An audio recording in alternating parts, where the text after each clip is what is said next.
एक मशीन का जिक्र किया था मैंने अपने सोशल मीडिया में, freedom machine, pain freedom machine. अगर आपको जोड़ों का दर्द है या पीठ का दर्द है और आपका दोस्त की शादी अचानक आपको पता है कि आज मुझे डांस करना है, तो इमीडिएटली कैसे मिले, या आपका बहुत बड़ा लेक्चर है और तब आपको खांसी जुकाम बुखार हो जाता है, तब क्या करें? तो आपको एक फ्रीडम मशीन बनानी है, ये भी मैं आपको सिखाऊंगा। और उसके अलावा जो कैंसर पेशेंट फोन करते हैं और इसकी ट्रेनिंग भी होगी। और अगर इस तरफ देखें तो खास तरह का गेम है, गेम का बेसिक मकसद है कि बड़ी से बड़ी दिखने वाली बीमारी में आसान से आसान तरीके से घर बैठे कैसे ठीक करें। और इधर आप देख रहे हैं तो यहाँ पे एक कुत्ता आप देख रहे हैं, कुत्ते का पिक्चर, और साथ में ये एक वायरस, इसका नाम बोल सकते हैं रेबीज वायरस। तो ये पूरा आज का सेटअप है। इस सेटअप की शुरुआत हम यहीं से करते हैं, कुत्ते से करते हैं। ये इंटरेस्टिंग होगा। यहाँ पे समझना होगा कि चाहे वो इंफेक्शियस डिजीज हो रेबीज, चाहे वो लाइफस्टाइल डिजीज हो जिसके बारे में बात करेंगे जैसे कैंसर, राइट, किसी भी तरह की बीमारी में क्या काम कर सकता है, क्या काम नहीं करता है, लेकिन फिर भी आप करते हैं, तो ये सारा कुछ समझाने के लिए मैं आपको ये सेटअप पूरा लगाया है और इसी पे हम एक करके बात करेंगे। तो शुरू करते हैं कुत्ते से। कुत्ता काट लेगा तो क्या करेंगे? एक लेक्चर के बाद आप रास्ते में निकलेंगे और एक कुत्ते ने आपको काट लिया तो आप क्या करेंगे? आप में से जो लोग, अगर आप चैट में या कमेंट में लिखिए क्या करेंगे, एक ही स्वर से बोलेंगे हम तो वैक्सीन उसी वक्त आपको इंजेक्शन लगाना पड़ेगा, नहीं तो हम मारे जाएंगे। यही प्रचलित है ना। अरे तो इसको समझते हैं, क्या ऐसा होगा? क्या या फिर वैक्सीन लगाने से हम बच जाएंगे और नहीं लगाएंगे तो मर जाएंगे? तो इसका थोड़ा पड़ताल करते हैं। ये सिर्फ कुत्ते के कॉन्टेक्स्ट में नहीं है या रेबीज वैक्सीन के कॉन्टेक्स्ट में नहीं है, इससे आपको वायरस की जो खेल है वो समझ आएगा, क्या करना है ये भी समझ आएगा, क्या नहीं करना है ये और अच्छे से समझ आएगा, क्या गलतियां की थी और अभी ना करें, it's matter of life and death, ये समझ आएगा। तो कुत्ते ने आपको काटा, राइट, तो याद रखिए दो ही चीज हो सकते हैं। कुत्ते ने काटा आपके हाथ में, और कुत्ते के काटने, कुत्ते के मुंह के अंदर ये रेबीज का वायरस है, जैसा देख रहे हैं, ये वायरस आपके चोट के इंजरी की वजह से वो आपके ब्लड स्ट्रीम में चला रहा है, यही होगा। लेकिन ये भी हो सकता है कि ये वायरस कुत्ते के दांत में, मुंह में था ही नहीं, तब वो काटने के बाद क्या वो वायरस आपके बॉडी के अंदर जाएगा? अरे जब कुत्ते के बॉडी में नहीं है, उसके मुंह में नहीं है, तो हमारे बॉडी में कैसे जाएगा? मैं एक सवाल पूछता हूँ सिंप्लीफाई करने के लिए आपसे, आप चैट में लिख सकते हैं कि मान लो किसी भी तरह से आपको ये क्लियर हो गया कि कुत्ते ने आपको काटा, लेकिन कुत्ते के बॉडी में या उसके मुंह में कोई वायरस नहीं था, रेबीज नहीं था, क्या अब वैक्सीन लेने की कोई जरूरत है रेबीज की? द आंसर इज नो, क्योंकि कुत्ते से आपके बॉडी में, इसके बॉडी में नहीं था रेबीज, आपके बॉडी में नहीं गया, तो रेबीज को प्रोटेक्शन के लिए किसी भी तरह की चीजों की जरूरत नहीं। 90% टाइम ऐसा ही होता है। क्यों? क्योंकि 100 में से सिर्फ 10 या उससे भी कम कुत्तों के मुंह में रेबीज का वायरस होगा, सब में नहीं होगा। लेकिन किसमें होगा, किसमें नहीं होगा, ये नहीं समझ सकते हैं, लेकिन ये पक्का है कि अगर 100 लोगों को कुत्ते ने काटा तो 90 लोगों को वैसे ही जिंदा रहने वाले हैं, बिकॉज रेबीज था ही उस कुत्ते में। अधिकतर कुत्ते के मुंह में रेबीज का वायरस होता ही नहीं है, उनकी बॉडी में होता ही नहीं है, यानी कि उनको कुछ करने की जरूरत नहीं। अगर ये पता चल जाए क्लियरली, कैसे पता चलेगा उस पर आते हैं, लेकिन अगर ये क्लियरली पता चल जाए कि कुत्ते के मुंह में रेबीज का वायरस नहीं था, तो आपको चिंता करने की जरूरत नहीं, क्योंकि ये जो वायरस है आपकी बॉडी में आया नहीं। जब ये वायरस आपकी बॉडी में गया ही नहीं, तो इसको इससे प्रोटेक्शन की जरूरत क्या है? मुझे लगता है कि इसमें आप सब एक्सेप्ट कर रहे होंगे एक राय में कि हाँ, फिर तो वैक्सीन की कोई जरूरत नहीं। अच्छा, आप सिनेरियो दूसरा ले लेते हैं। सेकंड सिनेरियो इज कि वो जो 10% होते हैं जिनके बॉडी में रेबीज का वायरस है, उसने आपको काट लिया, अब क्या करेंगे? अब आप बोलेंगे कि हाँ, अब तो रेबीज से बचने के लिए कुछ तो प्रोटेक्शन करना पड़ेगा, जैसे वैक्सीन लगाना पड़ेगा, इंजेक्शन लगाना पड़ेगा, ये आपके दिमाग में तर्क होगा। अब इसको जरा समझ लेते हैं वैक्सीन और इंजेक्शन को। ये वैक्सीन है जो कुत्ते काटने के बाद लगाया जाता है, मान लेते हैं सिंबॉलिक। तो आपको ये समझना पड़ेगा कि वैक्सीन कोई दवा नहीं होती है, वैक्सीन दवा नहीं है।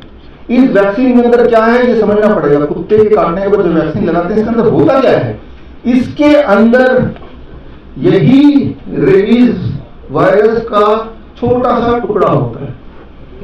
मतलब ये कि इसके माध्यम से भी आपके बॉडी में रेबीज ही पहुंचाया जा रहा है। कुत्ते ने आपके बॉडी में रेबीज पहुंचा दिया, अब डॉक्टर बोल रहा है मैं भी रेबीज पहुंचाऊंगा। ये मामला है। क्यों रेबीज पहुंचाएंगे वैक्सीन से? क्योंकि जब रेबीज के कीटाणु बॉडी में पहुंच जाएंगे, कुत्ते के काटने के बाद भी पहुंचे, ऊपर से डॉक्टर मेरे 2-4 घंटे बाद जब डॉक्टर पास पहुंचा, उसने भी एक रेबीज का ये इंजेक्शन लगाया कि इसके माध्यम से भी वही वाला वायरस बॉडी में पहुंच गया, लेकिन थोड़े छोटे इंजेक्शन। क्यों पहुंचाया जाएगा? कारण बड़ा सिंपल है कि जब बॉडी में कोई भी तरह का वायरस जाता है या उसका प्रोटीन जाता है, तो बॉडी अपने आप को बचाने के लिए उसके अगेंस्ट एक एंटीबॉडी तैयार करती है, एक ढाल तैयार करती है। लेकिन ढाल बॉडी तभी तैयार करती है जब बॉडी को क्लियर हो जाए कि मेरे ऊपर अटैक हुआ है, तो वो एंटीबॉडी तैयार करती है। तो अभी मान लो मुझे कुत्ते ने काटा नहीं, लेकिन मैं ये इंजेक्शन दे देता हूं, तो बॉडी सोचेगी कि वायरस आ गया, जो भी सच बात है, इसके अंदर भी डेड वायरस ही है, और मेरी बॉडी ढाल बना लेगी। अब अगर फ्यूचर में यही वाला जो कीटाणु मुझे काटेगा, तो मेरा ढाल पहले से तैयार है, लेकिन बॉडी जो ढाल है वो थोड़े दिन के लिए रहेगी बॉडी में, फिर बॉडी इस ढाल को खत्म कर देगा। तो ये समझना पड़ेगा। तो एक पार्ट ये है कि जब कुत्ते ने आपको काटा तो और वायरस बॉडी में गया, तो दोबारा से वैक्सीन के माध्यम से एक और वायरस लाने से कोई एडवांटेज है क्या? द आंसर इज नो, कोई एडवांटेज नहीं है। इस बात को समझने के लिए आज के हालात से समझते हैं। पाकिस्तान ने मिसाइल छोड़ा, तो इंडिया ने ढाल के रूप में एंटी मिसाइल गन छोड़ के उस मिसाइल को ध्वस्त कर दिया। ये बात तो आप समझ रहे हैं। लेकिन एक सिनेरियो समझिए कि एक इंसान को आपने बिठा दिया कि भाई जब भी पाकिस्तान मिसाइल छोड़ेगा, आप भी एक छोटा सा मिसाइल हमारे तरफ छोड़ देना, ताकि हम उनके खिलाफ या आपके खिलाफ भी उस मिसाइल के खिलाफ एंटी मिसाइल गन ऑन कर पाए। क्या इससे कोई भी एडवांटेज होगा? इससे कोई भी एडवांटेज नहीं हो सकता। जब पाकिस्तान ने मिसाइल छोड़ा, तब आपने एंटी मिसाइल गन उसी वक्त छोड़ना है। उसके बाद कोई आपको बोलेगा तो that will not make any sense, क्योंकि तब तक या तो आपने छोड़ दिया या छोड़ा ही नहीं, जो होना था हो गया।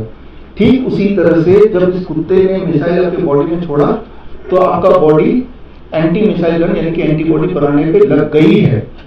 अब डॉक्टर ने बताया एक और छोटा सा मिसाइल बॉडी में डालेंगे तो उससे कोई नया एडवांटेज तो होगा ही नहीं। लेकिन क्या पता कि कुत्ते के मुंह में वो वायरस था ही नहीं, फिर भी डॉक्टर ने वायरस आपके बॉडी में भेज दिया, और अब आपका बॉडी इस वायरस से लड़ रहा है जिसकी कोई जरूरत नहीं थी। इसको आप ऐसे जोड़िए कि पाकिस्तान ने मिसाइल तो दागा ही नहीं, लेकिन भारत में जो आपने अलर्ट करने के लिए बोला था, छोटा सा मिसाइल दाग देना, उसे लगा क्या पता दागा नहीं, उसने यूं मिसाइल चलाना शुरू कर दिया आपको अलर्ट करने के लिए, तो खलबली मच जाएगी, बिना मतलब कंफ्यूजन होगा, बिना मतलब की गड़बड़ होगी। तो समझना यह होगा कि vaccine is not a medicine, इसके अंदर भी यही वाला वायरस है, उसका छोटा रूप, और इस उम्मीद से भेजा जाता है कि बॉडी उसको उसका एंटीबॉडी बना दे।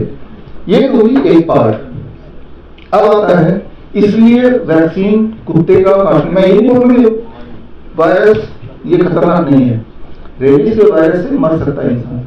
मैं सिर्फ ये बोल रहा हूँ कि इसके बचाव के लिए ये वैक्सीन किसी काम की नहीं है। कैसे पता चलेगा काम की है या नहीं है? मैं बोल रहा हूँ काम की नहीं है, डॉक्टर बोलेगा काम की है, चैट जीपीटी बोलेगा काम का है, गूगल बोलेगा काम का है, मैं बोल रहा हूँ काम का नहीं है। किसकी बात मानेंगे? मेरी बात मानेंगे या उन सबकी बात मानेंगे? यहां नियम होना चाहिए। अगर कोर्ट में मैं पहुंच जाऊं, चैट जीपीटी पहुंच जाए, गूगल पहुंच जाए, डॉक्टर पहुंच जाए, सारे लोग बोले, मैं बोलूंगी ये काम नहीं करता है, बाकी लोग बोले काम करता है, कोर्ट किसकी बात मानेगी? कोर्ट एक ही बात बोलेगी, जो सबूत दिखा देगा हम उसकी बात मानेंगे। समझते हैं इस बात को? कोर्ट सबूत देखती है, ये नहीं देखती कि भीड़ क्या बोल रही है, ये देखती है कि सबूत कौन दे रहा है। तो अगर आप इस कोर्ट के जिस तरह से काम करते हैं इसको मानते हैं, तो आप सबूत को मानेंगे। तो सबूत आप निकालिए, रैंडमाइज कंट्रोल ट्रायल बोलते हैं मेडिकल भाषा में, जिसे हम सबूत बोल सकते हैं। रैंडमाइज कंट्रोल ट्रायल में ये होता है कि 100 लोगों को कुत्ते ने काटा, एक ही कुत्ते ने काटा, और 100 में से 50 लोगों ने वैक्सीन लगा लिया और 50 लोगों ने कुछ भी नहीं किया। फिर देखते हैं कि इनमें से जिन्होंने वैक्सीन लगाया उनमें से कितने की मौत हुई या नहीं हुई, और जिन्होंने कुछ नहीं किया उनमें से कितने की मौत हुई नहीं हुई। अगर वैक्सीन वालों में से ज्यादा लोग बचा लिए गए तो कंक्लूजन ये है कि vaccine save life, that is called randomised control trial, जिसके आधार पे जो कि बेसिस होता है मेडिकल साइंस का। अब क्या कुत्ते के वैक्सीन के ऊपर कभी भी रैंडमाइज्ड कंट्रोल ट्रायल हुआ है? The answer is no. पूरे दुनिया में कुत्ते के ऊपर कभी भी कोई रैंडमाइज्ड कंट्रोल ट्रायल आज तक पूरे दुनिया में नहीं हुआ। तो क्या आधार है ये बताने का कि वैक्सीन काम करती है? आधार वही है कि भाई लोग बोल रहे हैं, एक के बाद एक लोग बोल रहे हैं, और जो बोल रहे हैं वही छपता चला जा रहा है। लेकिन याद रखिए, कौन क्या बोल रहे हैं इंपॉर्टेंट नहीं जब तक ये सबूत नहीं हो। अगर आप चैट जीपीटी से पूछेंगे, डॉक्टर से पूछेंगे, मेडिकल इंस्टीट्यूशन से पूछेंगे, क्यों नहीं हम रैंडमाइज्ड ट्रायल आप कर सकते हैं कि 100 लोगों को काटा, राइट, यहां भी मेरे ख्याल से 100 लोग हैं, एक कुत्ता को कमरे घुसा दो, सभी को काटता चला जाएगा, और 50 लोगों को वैक्सीन दे दिया, 50 लोगों को नहीं दिया, फिर देखते हैं कितने लोग जिंदा रहते हैं दोनों को। तो जवाब आएगा ये एथिकल नहीं है। एथिकल क्यों नहीं है? क्योंकि भाई ये जानते हुए कि वैक्सीन बचा लेगा, फिर भी हम वैक्सीन नहीं लगा रहे 50 लोगों को। लेकिन ये जाने कब, उसका एविडेंस क्या है?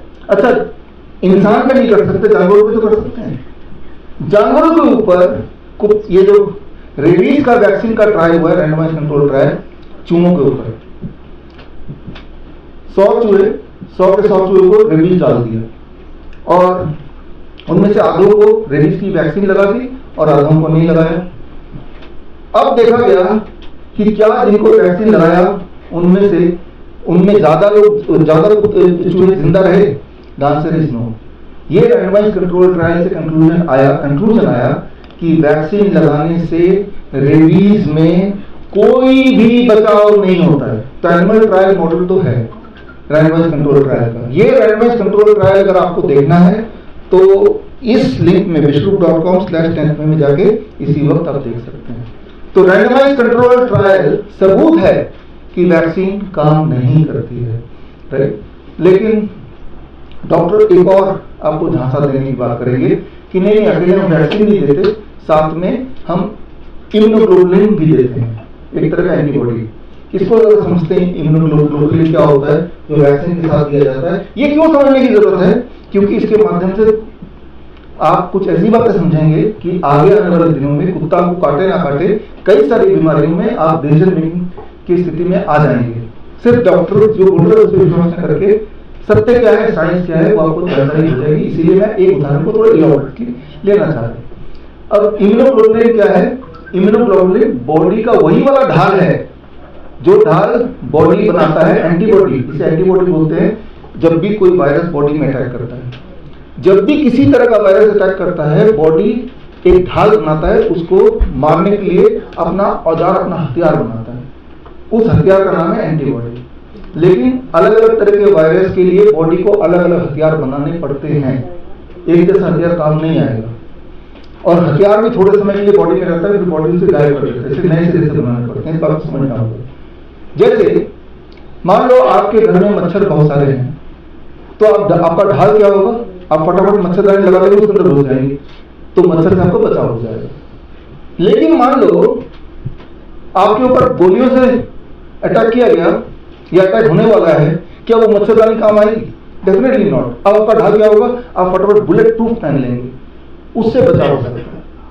अब मान लीजिए आपको पहले से अंदेशा है कि बम गिरने आपके ऊपर गिर सकता है, आपकी बिल्डिंग के ऊपर गिर सकता है, क्या वो बुलेट प्रूफ काम आएगा? अब वो ढाल काम नहीं आएगा, ये एंटीबॉडी काम नहीं आएगा। अब कौन सा ढाल चाहिए? आप अंडरग्राउंड हो जाएंगे, बंकर के अंदर छुप जाएंगे। तो मैं इस बात में ये बताना चाह रहा हूं कि ढाल जो है, जो प्रोटेक्शन है, वो अलग अलग वायरस के लिए अलग अलग होगा। जिस तरह से मच्छर से बचने के लिए जो ढाल आपका है, वही वाला ढाल बॉम्ब से बचने के लिए नहीं हो सकता। ये बात अब इस कॉन्टेक्स्ट में हम जरा समझते हैं। ये बहुत ही इंटरेस्टिंग है और लाइफ सेविंग है। आज सेविंग आपके लिए समझना बहुत जरूरी है। आसान भाषा में समझाऊंगा और उसके एविडेंस में जो साइंटिफिक एविडेंस भी साथ में इसमें डाली गई है, वो भी आप देख लीजिए। अब यहाँ पे एक बहुत ही इंपॉर्टेंट बात समझनी होगी। ये बहुत ही इंपॉर्टेंट बात है। जैसे यहाँ पे आम है मेरे पास, आप देख रहे हैं यहाँ पे कई तरह वेराइटी के आम है। ये सिंदूरी आम है, ये दशहरी आम है, नीचे वो लंगड़ा आम भी रखा हुआ, अलग तरह के आम है, सफेदा भी रखा हुआ। अब अगर मैं आपसे पूछता हूं ये दशहरी आम की गुठली से क्या सिंदूरी आम का पेड़ लग जाएगा? भाई दोनों तो आम है, भाई दोनों ही आम है, तो क्या पता है इसकी गुठली मैं लूं, इसको यूज करूं और आ जाए पेड़ दूसरा कोई। तो आप बोले आम ही तो है, दिखने में भले ही सारे आम है, इन सबका नाम भले ही आम है, लेकिन एक की बीज से दूसरा पेड़ नहीं आ सकता, यही सत्य है। ठीक उसी प्रकार आपको ये समझना पड़ेगा, ये जो रेबीज है वायरस, इसमें भी हजारों वैरायटी है, जैसे आम के हजारों वैरायटी है, और हर वैरायटी का जो ढाल एंटीबॉडी है वो अलग अलग अलग अलग है। जिस तरह से हर वैरायटी का बीज अलग अलग है, वो आपस में एक दूसरे से कुछ मैच नहीं करते हैं, राइट? तो जब ये कुत्ता ए और कुत्ता बी दोनों आपकी गली में है, दोनों के मुंह के अंदर जो रेबीज का वायरस होगा, एक के अंदर सिंदूरी वाला रेबीज का वायरस होगा, दूसरे में हो सकता है कि सफेदा आम वाला रेबीज का वायरस, मतलब दोनों के बोलने को दोनों रेबीज ही हैं, बट वो दोनों के दोनों अलग है। अब जो ये जो वैक्सीन है या फिर वो इम्यूनोग्लोबुलिन है जिसे ढाल बोल रहे हैं, वो ढाल जब बना तो कौन सा एंटीबॉडी बना, कौन से वाले आम के लिए, यानी कौन से वाले रेबीज के, कौन से वाले वायरस के लिए बना, ये किसी को नहीं पता। वो तो बन के बाद आता है, बना भी शायद 2-3 साल पहले होता है, राइट? जो इम्यूनोग्लोबुलिन बनता है वो बन के हॉस्पिटल स्टोर रहता है फ्रीजिंग पॉइंट में, और वो 2 साल तक स्टोर रहता है, फिर एक्सपायर होता है। यहां ये समझना होगा आखिरी बात इस कॉन्टेक्स्ट में, ये जो वायरस की दुनिया है, ये वायरस की दुनिया हमारी दुनिया से बहुत पुरानी है। इंसानियत जानवर के आने से करोड़ों साल पहले से वायरस इस दुनिया में आए थे, और शायद हमारे जाने के बाद भी करोड़ों साल तक जीवित रहने वाले हैं। ये कभी एक्सटिंक्ट क्यों नहीं होते? क्योंकि ये जल्दी म्यूटेट होते रहते हैं। म्यूटेट मतलब कि दुश्मन हमें अटैक करे, दुश्मन के पास जो हथियार है हमें अटैक करने का, वो हथियार हमारे ऊपर काम ही ना करे, उस तरह से अपने को बदलने की क्षमता रखते हैं। इसको मैं समझाता हूं आपको सिंपल भाषा में, म्यूटेशन क्या होता है। मान लीजिए आपके सामने भालू आ रहा है आपको हमला करने के लिए, तो भालू से लड़ने के लिए, बचने के लिए, मारने के लिए हथियार क्या, बंदूक से एम करेंगे, सामने आते मैं गोली छुड़ा दूंगा। लेकिन जब तक वो सामने आया तो भालू समझ गया कि इस पर बंदूक है, तो बंदूक से मैं मर जाऊंगा, तो भालू म्यूटेट होके मच्छर बन गया। जिस बंदूक से आप भालू को अटैक कर सकते थे, मार सकते थे, क्या वही बंदूक से मच्छर को मार सकते हैं? डेफिनेटली नॉट, क्योंकि वो म्यूटेट हो चुका है। अब आप क्या करेंगे कि अब मच्छर मेरा दुश्मन है, उसे मारने के लिए, मच्छर को मारने के लिए जो हथियार है वो है रैकेट, इलेक्ट्रिक रैकेट हमारे घर में है। इलेक्ट्रिक रैकेट से आपको एम करेंगे, ये मारूंगा मैं, और जब तक आप इलेक्ट्रिक रैकेट से एम करते हो मच्छर म्यूटेट होकर हाथी बन जाता है। अब वही वाला मच्छर के लिए आप रैकेट काम कर रहा था, लेकिन हाथी के लिए सेम हथियार काम नहीं करेगा। अब इसको जोड़िए वायरस की दुनिया से, ये जो रेबीज वायरस है, या कोरोना वायरस है, या इन्फ्लुएंजा वायरस है, या हेपेटाइटिस वायरस है, ये सारे वायरस उस भालू की तरह लगातार म्यूटेट होते रहते हैं, हर साल म्यूटेट होते रहते हैं, हर महीने म्यूटेट होते रहते हैं। तो जब वो इम्यूनोग्लोबुलिन बन रहा था तब ये वायरस भालू की तरह था, लेकिन बन के जब तक हॉस्पिटल पहुंचा तब तक ये वायरस मच्छर की तरह बन गया। तो ना तो वो इम्यूनोग्लोबुलिन काम करेगी, ना तो ये वायरस वैक्सीन काम करेगी। हाँ, इससे व्यापार जरूर हो सकता है। अब इसको अगर हम कंक्लूड करते हैं, आज भारत में आप थोड़ा इंटरनेट में सर्च कीजिए, अखबारों में अक्सर रिपोर्ट आती है, अभी भी आई है, कि छोटे छोटे बच्चों को कुत्तों ने काटा, उसी वक्त वैक्सीन दिया, फिर आगे न्यूज आती है वैक्सीन देने के बावजूद भी बच्चे की मौत। रिपोर्ट ये होनी चाहिए वैक्सीन देने की वजह से ही बच्चों में मौत, क्योंकि जब कुत्ता काटेगा तो 10% चांस है कि वायरस बॉडी में जाएगा, 90% चांस है कि वायरस है ही नहीं।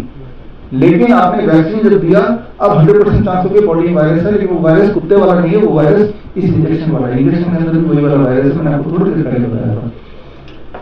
तो यहाँ पे सवाल ये आता है, तो करें क्या? मान लो आप में से जो सामने मेरे खड़े हैं सारे चैनल्स के हमारे साथी, अगर यहाँ से बाहर निकलते हैं आपको कुत्ता काट ले, तो अब क्या करें? क्योंकि आप तो ये मेरा ये एक्सप्लेनेशन देख के आप तो दुविधा में पड़ जाएंगे कि भाई अब मैं वैक्सीन लगाऊं या ना लगाऊं। पहले तो वे निश्चित थे, कांटे का तो वैक्सीन लगा लूंगा, और होना ये था कि अगर आपकी फिर भी मृत्यु हो जाती है, डॉक्टर बोलेगा कि आप लेट लाए थे, कोई ना कोई बहाना मार देगा। और कहीं आप बच जाते हैं वैक्सीन लगाने के बावजूद भी, डॉक्टर बोलेगा वैक्सीन की वजह से ही बच गए। उनके पास तो दोनों आंसर तैयार हैं, अगर आप बच गए तो भी एक आंसर तैयार है, और अगर कहीं मर गए तो भी एक आंसर तैयार है। तो आप जो लोग मुझे यहाँ देख रहे हैं और ऑफिस से बाहर जाएंगे, तो एक तो देखिए आसपास कुत्ता ना हो, और कुत्ता हो और अगर वो खाने में आपको काटेगा तो सबसे बढ़िया जगह काटने की जिसमें मृत्यु होने के चांस सबसे कम है वो है पैर। और